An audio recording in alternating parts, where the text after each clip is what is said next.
Hello children, how are you all. I hope आप सब बहुत ही अच्छे होंगे। आज हम करेंगे हमारी एपीएस की नर्सरी की ईवीएस की बुक।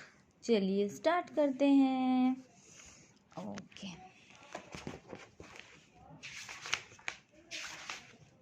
देखिए आज हम करेंगे my self. My self means अपने बारे में।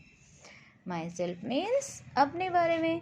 पेस्ट क्या बोला है? Paste your picture in the photo frame. ये देखिए एक फोटो फ्रेम बना हुआ है, जैसे हमारे घर में होता है ना, फोटोज लगे होते हैं, तो ये एक फोटो फ्रेम बना हुआ है। यहाँ पर क्या करना है?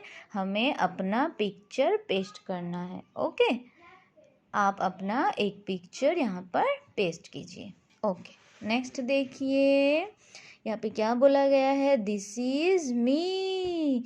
आप कौन है? आई एम अ बॉय और आई एम अ गर्ल। आप कौन है?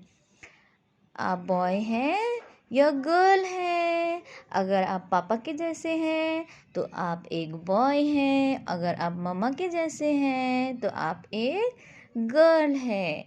अगर आप अपने ब्रदर भैया के जैसे हैं तो आप बॉय हैं, अगर आप अपनी सिस्टर दीदी के जैसे हैं तो आप एक गर्ल है। ओके, अगर आप बॉय हैं तो आपको इधर टिक करना है, और अगर आप गर्ल हैं तो आपको इधर टिक करना है। ओके चिल्ड्रन, बस इस पेज में हमें इतना ही काम करना है। Okay children, bye.